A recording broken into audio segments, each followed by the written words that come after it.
Assalamu alaikum. Today I'm doing this video as a favor for one of the viewers.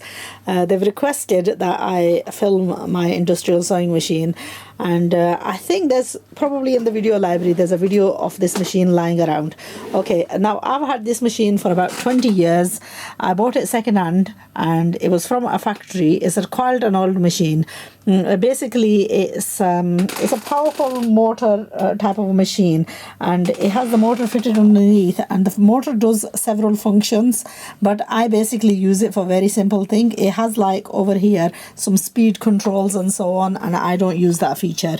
Basically it has an on-off button, a forward and a reverse button, and then with this particular machine the pedals is actually maneuvered with, this part of the machine is done by pressing the foot, and it has inside a cutter. So this thing inside, this lever thing, hits on the thread very quickly and it snaps the thread, and I don't really use that feature as well.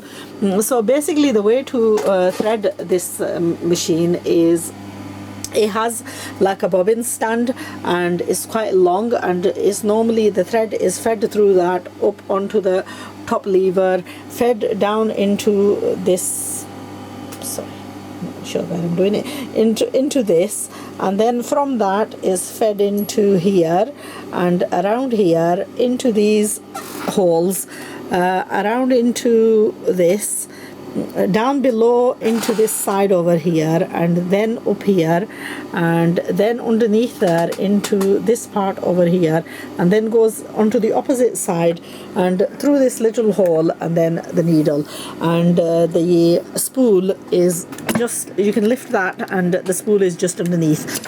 So just a little bit of advice: if you're sewing, it has like a spring over here, and if you're sewing with a thread that's quite thick, then it might be an idea just to take that out from there and run it loosely. So that's a little bit of a tip if you have a problem running your thread, because sometimes the thickness on the thread is too much and it doesn't run this evenly. Now these machines are called lock stitch machines, and normally they're threaded from, some machines like your small machines which have the zigzag stitch as well, they're threaded from the front towards the back. These machines are threaded from the left to the right.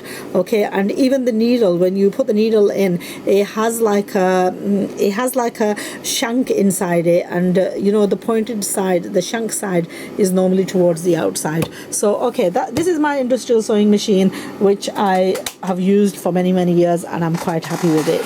Now this one is called the company is called Mero, and this I use for edging of scarves and dresses and so on. And sometimes this one has two threads, and you know what, my machines are always getting messed about, from here to there, and the kids have been playing around with it. So basically this thing is very loose on it, and because they've swapped so many destinations. Anyway, this I've threaded this in with two threads, and sometimes I use it for the overlocking facility as well. So a little bit of my workstation there as well. Whilst I'm working, I sometimes do a little bit of my computer work as well.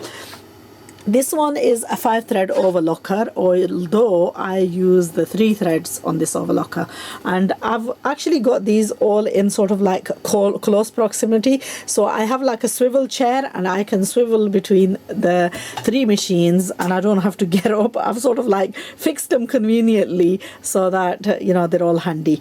Now this one, it has is threaded. I'm sure there's a video online of how to thread these, but basically it's a little bit difficult to thread is this one, and once it unthreads, it's a bit of a pain. Now this is a very old model, and again I bought these machines all together, and I've had them for many years.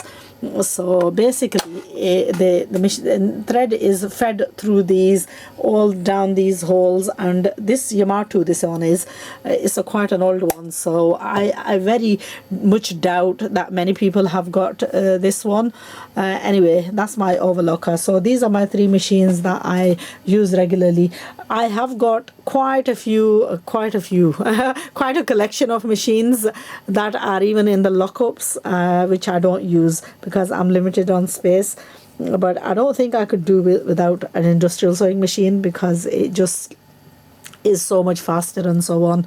And you know, I've got the small ones. I've got quite a selection, including a brother, including a very expensive that I spent £2,500 on, and it has all the facilities like loads and loads and loads of patterns and so on, but I very rarely use it. Anyway, I hope you've enjoyed the tour of my machines. If it's of any benefit to you, not really much advice I can give you on those because a majority of people tend to use the small domestic ones, and I bought several of them by a company called Janome.